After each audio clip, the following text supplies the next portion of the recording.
All right. Welcome. I'm excited to have Dave Albin with Firewalk Adventures. You can find more info at firewalkadventures.com. And thank you so much for being here with us today, Dave. I really appreciate it. Oh, gosh, Nate, it's totally my pleasure, man. Excited to be here. Yeah, thank you. So Dave and I, we met through a mutual friend, Joe and Allison Williams, who I worked with over the last year and who Dave worked for years and years and years with Tony Robbins. And then he came to one of our programs, our mastermind program with Sitem and Ali and myself out in California not that long ago to do a firewalk for our clients as well. And so we've gotten to know each other fairly well over a short period of time here. Yeah, absolutely. And to start this off, the first question I love to ask our guests, because I always get a different answer, is what comes to mind for you? The name of the podcast, Championship Leadership. What comes to mind for you when you hear that term, championship leadership? Responsibility. I think where much has been given, much is required to give back. And when I retired from Tony years ago, back in 2014, we sat in the green room, and he knew I was leaving, and he knew I was retiring, and we had shared so much together, and we sat there and we talked for about 3 hours in the green room. It was crazy, and we laughed and we cried, and we talked about all the lives that we had changed and all the different things that we experienced, being together at 9/11 and all these different things. And one of the last things Tony said to me was, with great wisdom and knowledge comes great responsibility. And that's really been true for me. I think leadership really has come down that I've had great leaders. And so when you're around great leaders, if you model them and, you do what they do, you become a great leader. And I think you really just have to want to be a great leader. You want to have to, get people to do something that they wouldn't normally do for themselves because of our leadership. That's, it's kind of like my take on it. Yeah, I love it. I love it. Yeah. As a leader, you're 100% responsible. And, I think too often you'll see some leaders, coaches, they'll try and shift the blame somewhere else other than on themselves. And really, you're the head of the ship, right? Like whatever happens on your watch is like your responsibility. Yeah, man, it's your shit. So own up to it, man. It's real straightforward. My dad was like that. He taught responsibility to take responsibility. I think Tony said one time too, though, if something really, really good happens, you need to, and you're within 50 feet, you can take a responsibility for that too.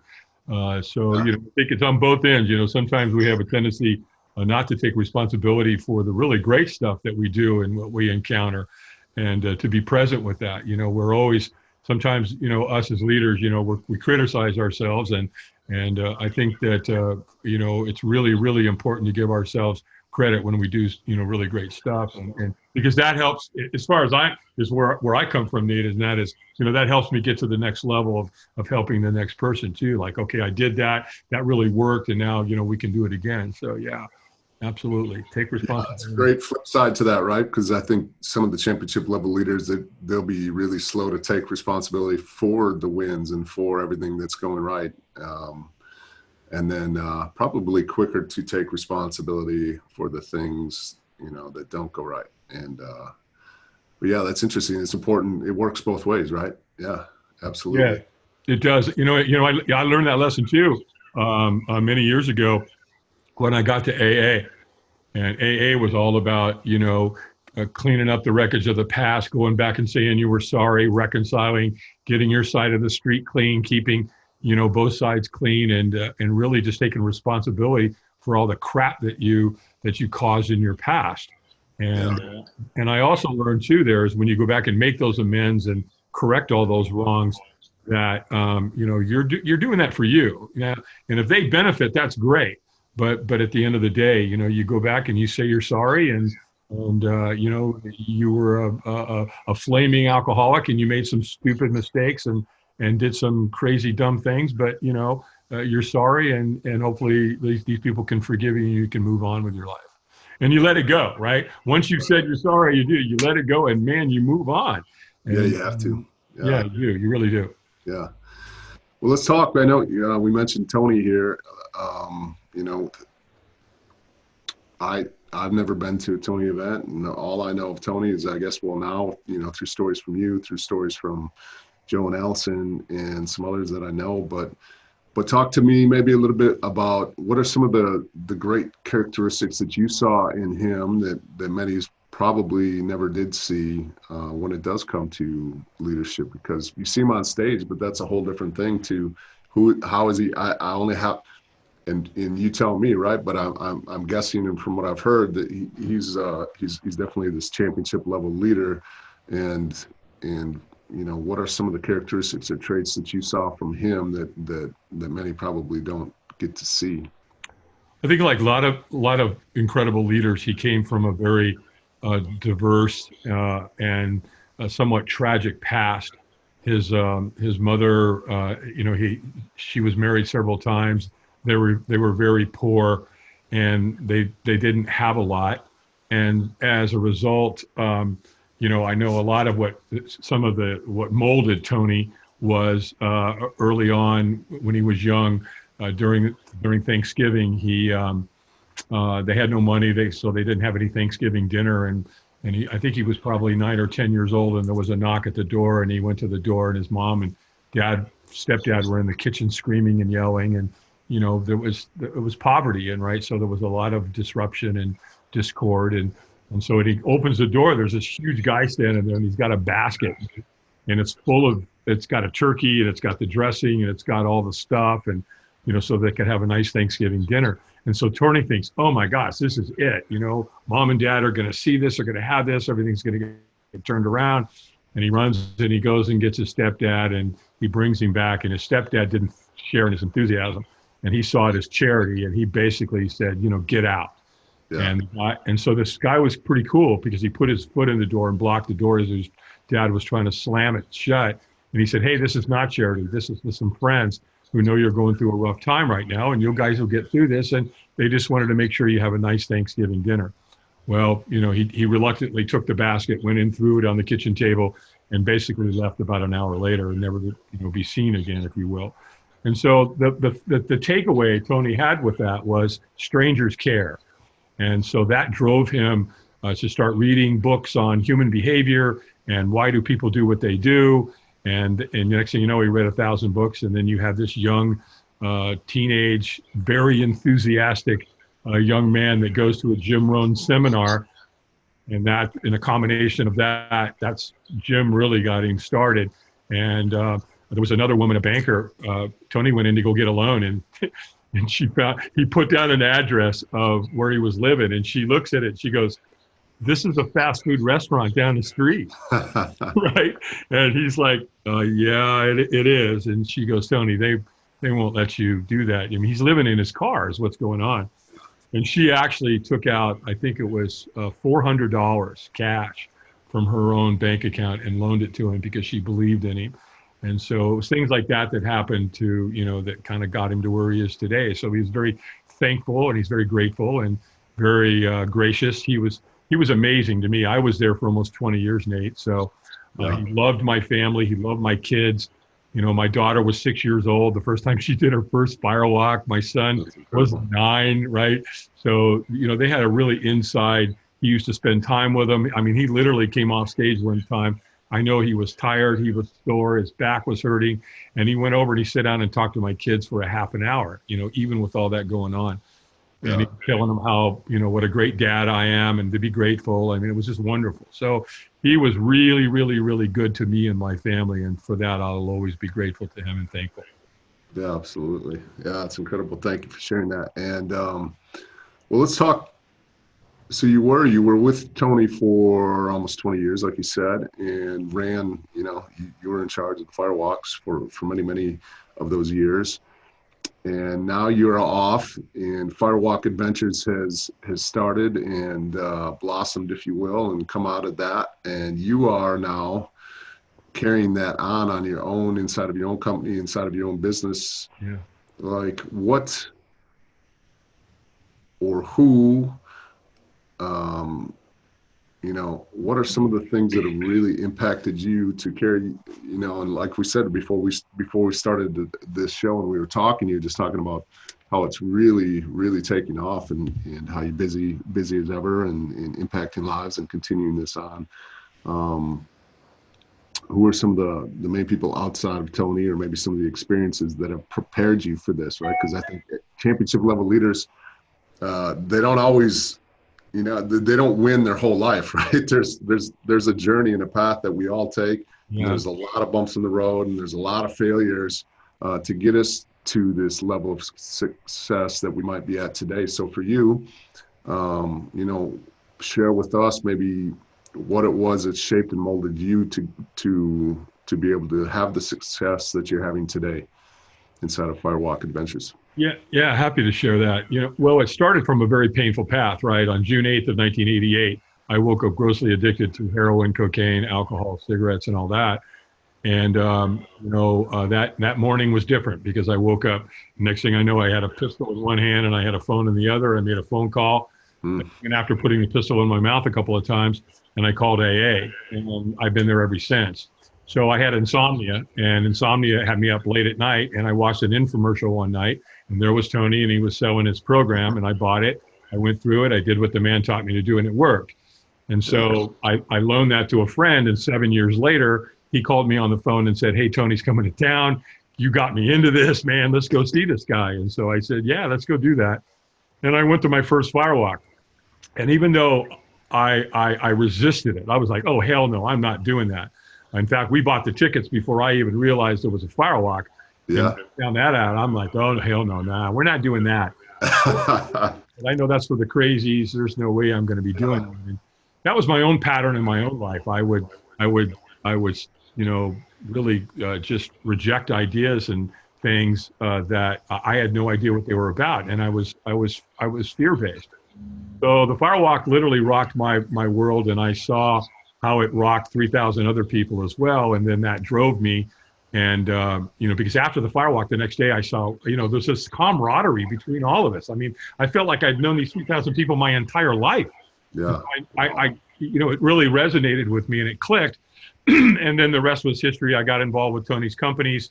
I volunteered. Next thing I know, I'm a subcontractor. Next thing I know, I'm on the fire team. Next thing I know, I'm assistant captain. Next thing I know, I'm a captain. And that's when the numbers started to accumulate, and we're being around all the celebrities and watching all the shifts and everybody change. And I realized what a powerful tool firewalking is.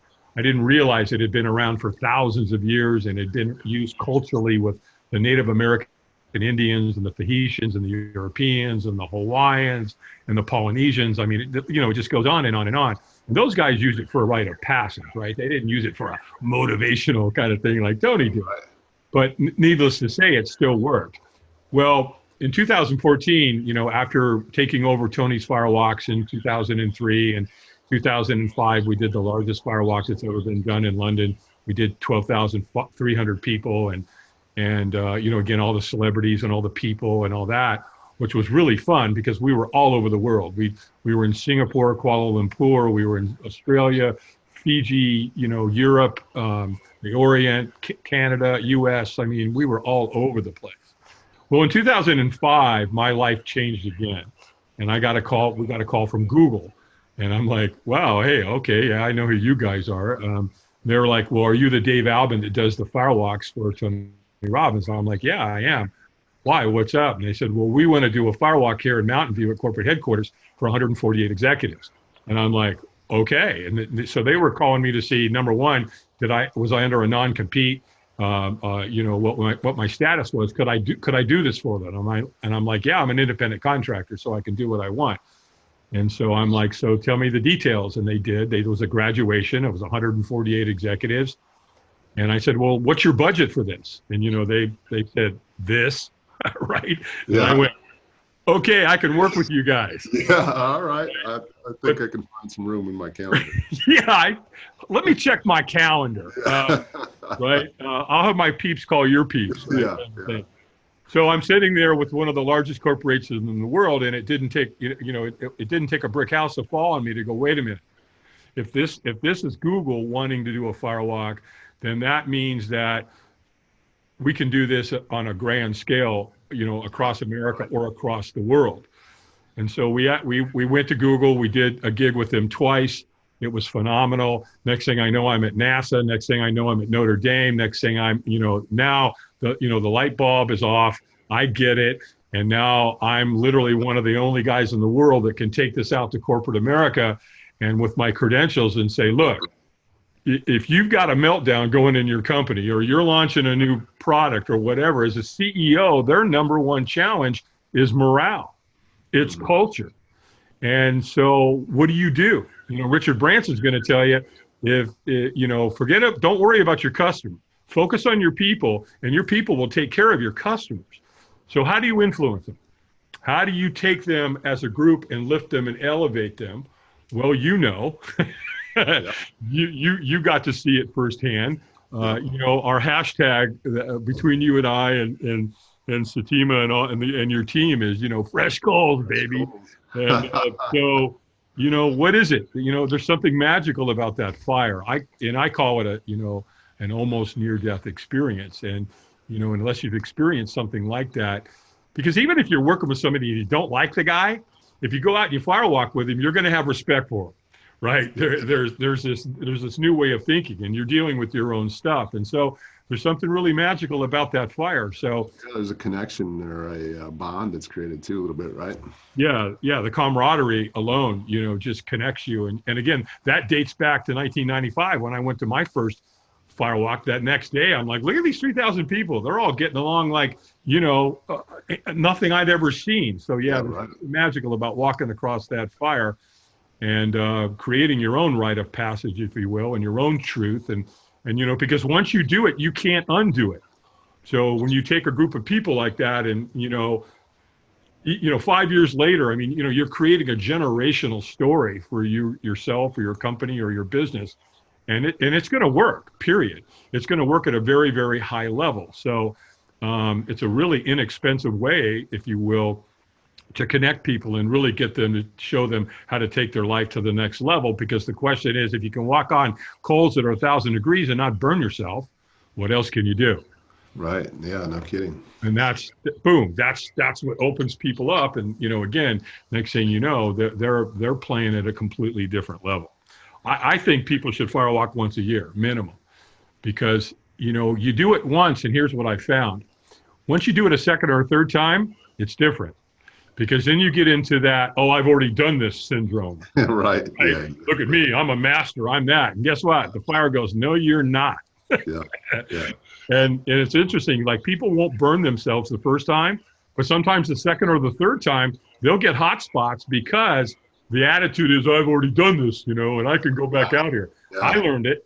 I got several hot spots my second time, and I went, whoa, because I didn't do what I did the first time, right? I kind of was a little more lackadaisical, and I didn't get myself in a really peak state. And so, the fire lets you know, you better bring your A game every time if you're going to walk on me. Yeah, that's a great reminder, right? Because I can imagine you almost don't respect it enough. And it's like, man, if you don't respect Mother Nature, like Mother Nature, no matter where it is or what condition, is going to remind you in a hurry that who's boss.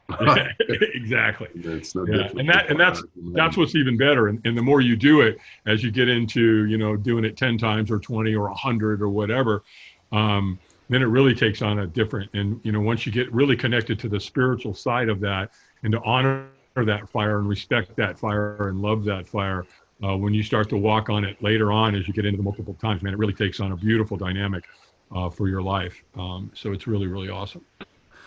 What are two of the, let's say one or two or three or whatever, just some of the top moments that you have that maybe you have turned into some great lessons for you that you've carried on from running these firewalks, like from, I don't know, whether it's like certain people that have come through or just a few different experiences or moments from running thousands and thousands of firewalks of what are some incredible moments that have stuck with you that are really great lessons as well that you could share with gosh, there's so many of them, but if I pick out a couple at the very top, I think one of them was in Tampa, Florida, back in 2002.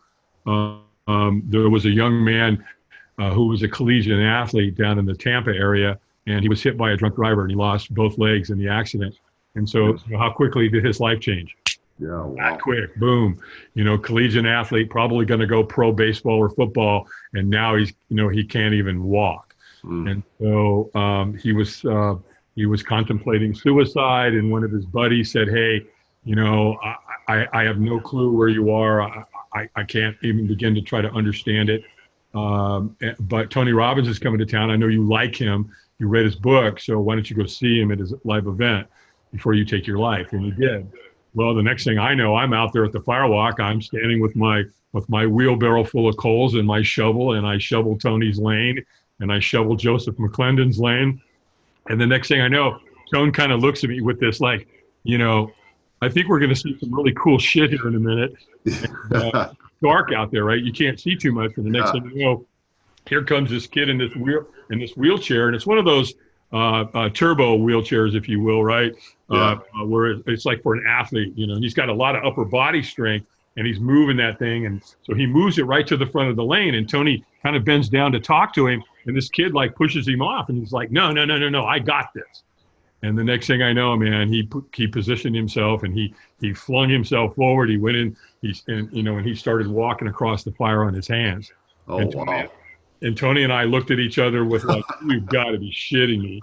We both broke out into tears. Yeah. So that was one of my definitive moments when I went, okay, if there's ever any doubt of what you're doing and why you're doing it and the changes you're helping facilitate in people's lives and shift them, just remember that moment there. Of course, when my kids walked, at 6 and 9 years old, that was huge. Oh man, I can't imagine. Yeah. Tone knew we were going to walk him that night, and he was all excited. So all the participants walked, and then my kids were kind of standing off to the side, and my daughter came up, and there's, she was 6 years old, man. And Tony took her by one hand, I took her by the other, and we walked her across the fire. And then Davey stepped up, and again, he's 9 years old, and like that, looked down at him, because he's 6'7". Yeah. And so Tone said, "I love you, and I love your daddy. Now go." That was it. And Davey took off across the fire. That was a big one. There were other moments like when we would get everything done. Right, I'd have this team of 50 or 60 people, and we get everything ready, and the fire's been burning all day, and we load all the coals into the wheelbarrows. We get everything staged. We got everybody in position, and now Tony's bringing out 6,000 people or 8,000 people or 12,000 people. And I would stand at the wheelbarrow, and as soon as I would hear on the radio, they'd always say, "Albie, they're on their way." Right. Yeah. And I would take my hat and I would turn it around. And that was like, everybody watched me on the team, right? And that was like that moment. Okay, it's showtime, it's game time, 100% focus. It's time to rock this thing. So that was always like an anchor for me. Gosh, Nate, there's so many times, you get to see all the celebrities. One that used to tickle me was the dog whisperer, was Cesar Millan. Oh, yeah? Yeah, in his show, he was always about calm and assertive. Yeah, right. He was very calm with the dogs. And you had to see his shit when he was at the firewalk, right? He was not calm. He was not calm. The look on his face, and it was really cool, man, because later on the next day, I'm back in the green room, and I said, "Hey, Caesar," and he remembered me from the night before, and I said, "How you doing?" And he was really great because he loved Tony. I mean, he had a big thing for Tony Robbins. He always wanted to come to a live event, and there he was, and I've got a picture with the guy, and he was really, really cool. We talked about that. Another really great celebrity that was a lot of fun was Debbie Gibson, the pop singer. Yeah, really. She was adorable. She was really cool. There were a lot of them, but what I really loved again were the kids and the older people. Just the everyday people that came to an event who, and here's what I learned. Here's what's wonderful about firewalking. When you take the first step, you're pretty much guaranteed to take the second, third, fourth, and fifth, right? And so it's not one of those things in life where you take the first step and then you stop. Because, if you want to do that, standing on the coals, go right ahead. But again, it sets up such a wonderful metaphor. And so, you hear the stories about a guy that's at home with his family, and his family's not very supportive, right? They don't believe in him. They don't think he can do great things because of whatever, because of their own limiting beliefs and their own crap or whatever. And, you're being told, well, you're not a screenwriter. You don't have that skills. You can't do that. And so he breaks away, right? And he goes to a Tony Robbins seminar. He does a firewalk. And the next thing you know, he goes home and he writes Sleepless in Seattle, right? So, there's an old saying, right? Love your family, choose your friends, and choose wisely, because you will become who you spend time with. And so, just that whole idea and alone has been a huge help to me, to hang around guys like you and Satima and just a whole host of people that have been, major players. They show up in life, and they may not be Michael Jordans or whatever, but at the end of the day, they're Michael Jordans in their own circle of influence, right? Yeah. I mean, look at what you guys are doing with all the girls and all the people, and you guys are doing really, really great things and taking people. And I'm watching, after we did the event with you, I had a lot of them, became friends on Facebook, and I'm watching what they're doing, like Chris and, a whole bunch of them. And it's just really, really cool. And you guys played a big role in that. So that, again, back to that responsibility thing, man, it feels good. It just feels good to be a great leader and do something for somebody that can have a massive influence and change their life and take them in a whole new direction. Mm-hmm. Yeah, thank you. Have you ever had somebody take the first step and go backwards? I've had someone take a step and then step out. Out, like off to the. Yeah, they've taken a step to the side. In fact, we had one here. We had one here recently. Really? Yeah, we did a firewalk for the Caldwell County Chamber of Commerce. It's down in Lenore, in the Hickory area of North Carolina. Google's down there, and so we did their leadership program for the Chamber of Commerce. And one of the members brought their son, who was around 10 years old. Okay. And he wanted to do it, so he came up and he went to go take the first step, and he jumped off to the side. Okay. And we brought him back, and I said, you want to try again? And he goes, yeah. He goes, are the coals hot? And I said, yes, they are hot. I said, but you're going to be okay, no matter what. You're going to be okay, and this is going to be a life-changing moment for you, young man. So, would you prefer maybe this time I hold your hand? And he said, yeah, that'd be great. And he took a hold of my hand. He squeezed it, man. I thought he was going to break my fingers. And sure enough, he walked across them. So incredible.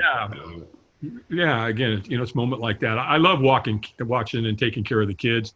I love doing board breaks. I love doing the firewalks and glass walks for the kids. The youngest glass walker we've ever had was 4 years old, and wow. This was the daughter of a woman who had 4 kids, and that was one of them. And her ex-husband had beat her up, put her in the hospital, hurt her real bad. And so the family was going through a lot of trauma, and I roll into town at the request of a friend who knew them, and she brought them.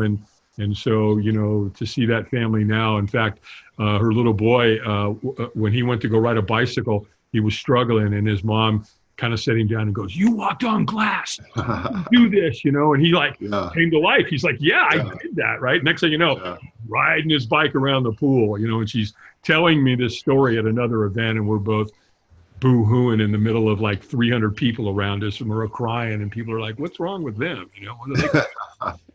So you just don't know. You just never know how you're going to influence somebody. And so the responsibility is, man, you got to show up and bring your A game every single time. And I don't care if I'm standing on stage at Google or NASA, where I've got 29-year-old kids in front of me that are going to break a board. For me, you got to show up consistently the same every single time, because again, it's all new for them. They don't know. Absolutely. That's an incredible point to make. And especially for someone like you that's just done it so many times, it could be easy to slip into here we go again, and we got to do this again, or whatever that might be. And then you're robbing everybody else of the experience as well. that's one of my greatest fears, man. That I would have that mentality of, oh gosh, I got to go do another one. It's like, whoa, wait a minute, dude, are you kidding me? Look Yeah. at the gift Right. you've been given. Yeah. Look what you get to do. Yeah. To go there and get to watch, hundreds, if not thousands of people come across those fire lanes and watch them change just like that, and watch their life go in a completely different direction. And, moments like I was with you guys and the whole thing with the fresh coals. And, Goals. I think I heard a rumor, help me with this. And that is, I do the thing where you guys circle the fire and you held hands, and then we did some closed eye, and then I have you guys do, where you make eye contact, and Yeah. you have to send love to them, and they have to send love to you. And I hold you in that position for about 30 seconds. Yeah. It's a very uncomfortable Felt moment. like 30 minutes. Right. We Yeah, call it the love. We call that moment the love stare. yeah, exactly. And It that's, was a powerful moment. That's for sure. well, and, for some, that was a lot harder than the firewalk, right? It was. Yeah. Because we're not used to it. It was. Right? You're in the moment. It's real. It's raw. And you are connecting with another human being that we're not used to connecting with. And a lot of times, when you make contact with somebody, you don't know what I'm going to do next, right? So you make contact with a guy. And now you're talking about sending love to another guy and all this thoughts and stuff going through your head. And, again, you've rewired. And if you rewire your brain like that, you can't undo it. Mm-hmm. So it just shows how we can really connect with another human being. And the intimacy and really feel the love, because it's both, right? You got to send love, and then you got to be able to feel it too. And that comes back to what you were talking about earlier. It's really good to give. A lot of us are really good with that, but the challenge comes in is to be a great receiver. Yeah. And that sometimes in lies the challenge, because we're depriving that person of them wanting to give and what that's going to feel like for them if we don't graciously accept that gift of what they're trying to give us. So it's really critical. Yeah, it was a really powerful exercise that you took us through. And, especially today, social media, phones, technology, like there isn't a lot of contact anymore. It's not often that people are looking people in the eyes, even when they're talking to each other. And that experience was amazing. I loved it. It was great. Yeah, cool. Glad you liked it. Who's one of the oldest we talked about? I know you like the youngest, oldest. Like who's one of the oldest that you've ever taken through one of these experiences? We've had a couple that were over 100. Really? In their 90s, in their 80s. Wow. We would get notification, and normally the older ones. We had a couple there. We had one lady. It was beautiful, man. She was 100 and something. I think she was 104, and small, 5'2", silver hair, frail, and everybody else is out there. Yes, yeah, yeah. They walk across the fire with all this enthusiasm. Not her. Yeah. She'd been through the Depression. She'd been through some stuff, and she just very leisurely. It was time to go, and she just walked. Yeah. Very calm, very collective, it was very soothing, if you will, to watch her do that. It was like, wow, there's no wrong way to do this. Right. I've incorporated now the Native American Indians. I'm up here in the Appalachian Mountains in the northern part of the state of northwestern part of the state of North Carolina. And so the Cherokee Indians inhabited this area, and they firewalked, and they did it in a very ceremonial, a very spiritual way. It was very quiet.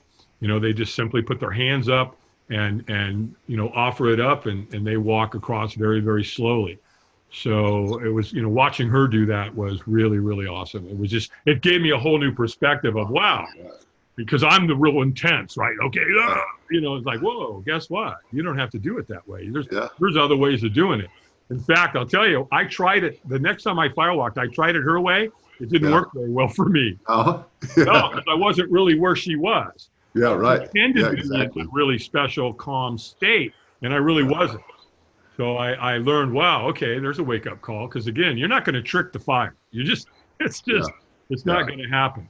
I felt like when you came to do ours, that's how our group really kind of went through it. It was very calm, and it was just because in my mind, I thought it would be more of the like ramped up, a lot of energy, and everybody was just like for the most part just really calm and more peaceful, and like you said, just more focused, and it was just it was, I guess it was probably, you know, I haven't experienced it any other way, but I think yeah, like you said, there's no wrong way to do it. It's just whatever works for you. Yeah, you know, when it comes down to me, as far as I'm concerned, it's state management. Yeah. So if you want to bring high intensity state to the fire, you can do that. You know, we all watch what happens when a UFC fighter gets ready to go into the ring, or a boxer. You know, they have, or you know, they're getting ready to go play in the Super Bowl or the World Series. I mean, they're pumped, man. They're physically pumped, and they're showing a lot of physical, you know, kind of thing. It's like, you know, I jokingly say a UFC fighter, you know, they don't get ready to go in the ring and go, okay, Yeah, right. I'm gonna go kick his ass now. Let's go. You know, no, they're pretty intense. So, same way though. Again, you know, when you go into the rite of passage, you know, a lot of warriors, the Indo-Europeans firewalked always before they went into battle, and that set the tone for, you know, how they were going to go into battle. And if you didn't firewalk or whatever, you know, then you were in dishonor, and you wouldn't even be allowed to go with the rest of the tribe. So. Yeah, and that's what, you know, what I was reading from you guys. I think that was the best way for you guys to do that. Hmm. And again, there's no wrong way to do this.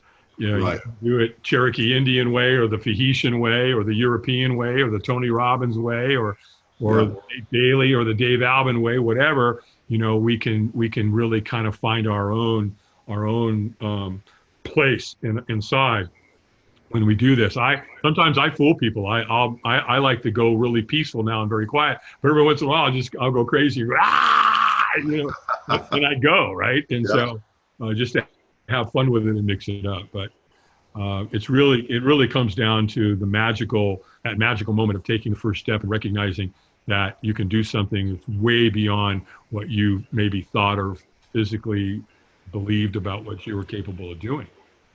Yeah, absolutely. Excuse me. Well, as we wrap this up, what are one or two things that you could really leave with the listeners to benefit them, to help them, to impact them, becoming better leaders, better mothers, fathers, husbands, wives, people, you know, inside of the communities? Like, yeah, what's one or two things that you could leave them with to really impact their world? Wow, great question. You know, it really comes down to state management. It really comes down to what you tell yourself of who you are and what you're capable of. The Mm, truth of the matter is, if you look at the statistics, it's you had about 1 in 400 trillion. It was about 1 in 400 trillion that you would be born. You yeah, know, obviously, dad was over there, mom was over there. right. Mom, there's only one egg. Dad, there's only one swimmer. You know, when Yeah, you start looking at the math, again, it breaks down to be like, you know, over 1 in 400 trillion, the chances of you being born. Now, if you were born in the U.S. Versus South Africa, then, you know, the numbers don't change. However, the opportunities do. yeah, I think you have to be really, really careful what you tell yourself. You know, we have a tendency, you know, why don't people get what they want in life? Well, typically there's a story we tell ourselves why we can or why we can't have it. And so I think that's a real critical part. And I think you have to get clear about what you want in life. Clarity is power. I know hmm, people say knowledge is power. I don't agree with that. I think knowledge is potential power. And yeah, so, you know, why don't people get what they want? Well, there's a story they tell themselves of why they can or can't have it. So change your story, change your life. Sit down, create a why, and you know, you got, like you guys teach the fundamentals of discipline and getting up every day and showing up and being part of it. And I think largely for a lot of people too is that health needs to be at the top of your hierarchy. Because if yeah, you're not taking care of your physical body and you're not nutritionally feeding yourself and water and exercise and all these things, how can you be at the top of your game? I mean, I'm 65.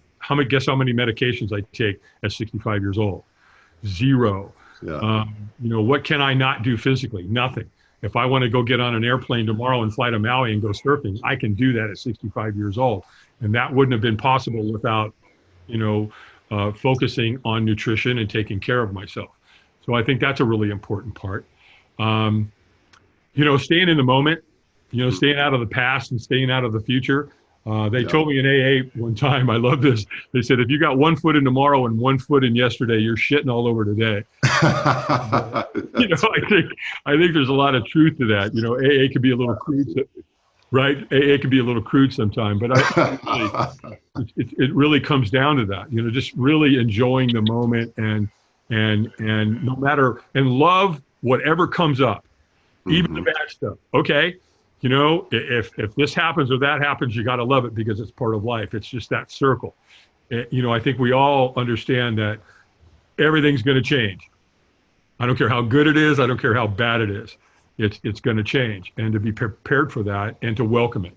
And when you can get to that place in life, it really takes on another dimension because when you stay in the moment, you can be so much more, of who you are than to come into it with this ideology that, you have to have something all prepared. And, I'm more off the cuff. Not that I don't prepare sometimes, but at the end of the day, I don't really have to because it's already inside of me. It's already here and I'm Right. fully present. Right. So for me, Yeah. again, just having that ideology of, just stay in the moment, be a groovy guy, be good to people and do epic shit. I mean, to put it in its simplistic form, Absolutely. I love treat, it.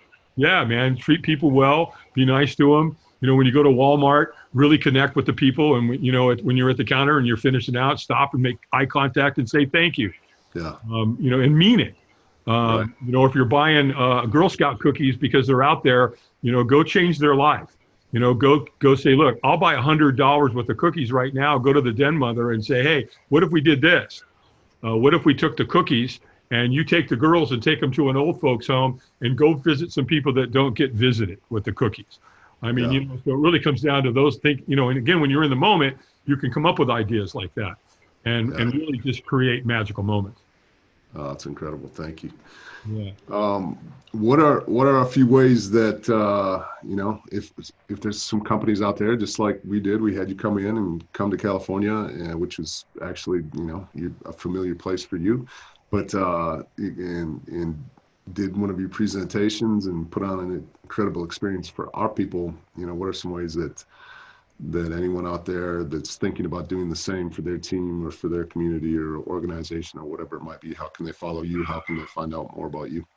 Well, sure. Well, thanks for that part. I appreciate that, Nate. So if I can plug it, we're firewalkadventures.com. You can go to our website. We have a Facebook page, of course. But really where it comes from is that as a CEO or an entrepreneur or a business owner, you're going to have some balls here. You can't be some, because, they're looking at you, man, and they're watching every single thing that you do. So that's why when I do an event, I always tell the CEO or the business owner, entrepreneur, you got to go first. Yeah. And so you just have to know that when you do something like this, it's going to have a massive effect on your team. Yeah. The fire never disappoints. It's always elevated, always. Never once has I've ever been a part of a fire walk where it didn't have massive positive long-term effects. And it happens right now. It's real-time experience. You don't have to, it's not one of these things where you have to go through all this stuff and wait a week or 2 weeks or a month for it to take hold. So, with that, just, you're going to have some guts. And I always have great respect for anybody that hires us because it does, because that CEO's got to go through all that stuff in his mind. Oh my gosh, what if somebody gets hurt? What if this happens? What if it doesn't work? Well, what if we invest this money? What if we don't do it? I love that saying, there's a CFO and the CEO are talking, and the CFO, they're talking about something like this, right? And all of a sudden the CFO says, well, what if we invest all this money in our people and they leave? And the CEO says, well, what if we don't and they stay? Yeah. Right? So, yeah, it really comes down to it. Just know that, the number one behavioral coach in the world, Tony Robbins, has been using firewalking for 30 years. T. Harv Eker, the millionaire mindset, peak potentials, he's been using firewalk. I worked for T. Harv for 2.5 years. Wayne Dyer, I mean, so many of these teachers at all different levels of their own intensity, if you will, the more spiritual path or the more intense or state management, whatever it was or is, but they all use it. So you need to use it. It's been around for a couple thousand years. And, we get it. Sometimes a fire walk isn't always logistically possible. So we can do a glass walk. We can do it indoors. We just set a world record in Paris. I've got a client that we've done 6 events for. We've done 3 in Montreal and 3 in Paris. And the last one we did in Paris, we set a world record with 1,200 walkers. And we had a guy there that was paraplegic. He had no use of his legs, and I don't think he's ever had use of them waist down. And he went and did walk and did push-ups on the glass. And got a video right on our Facebook. Yeah, that was incredible. And people are screaming, man. They're clapping, and they're seeing that. And not only are you going to walk and they're going to experience that for themselves, but they got to see that and witness that. That just incredible human spirit of lifting them up, and to be there and be part of it is very, very uplifting in its own right. So, when you do that, you're going to have moments of people greatness, and you're going to be able to see it, witness it, be a part of it, let it become part of, every fiber of who you are. And it's going to kick ass for your company, no question about it. Absolutely. Yeah, I can attest to that for sure. So thank you so much for taking time today, Dave. Really, really appreciate it. Yeah, my pleasure, Nate. We'll see you next time, bro. What's up, everybody? Welcome to the Leadership.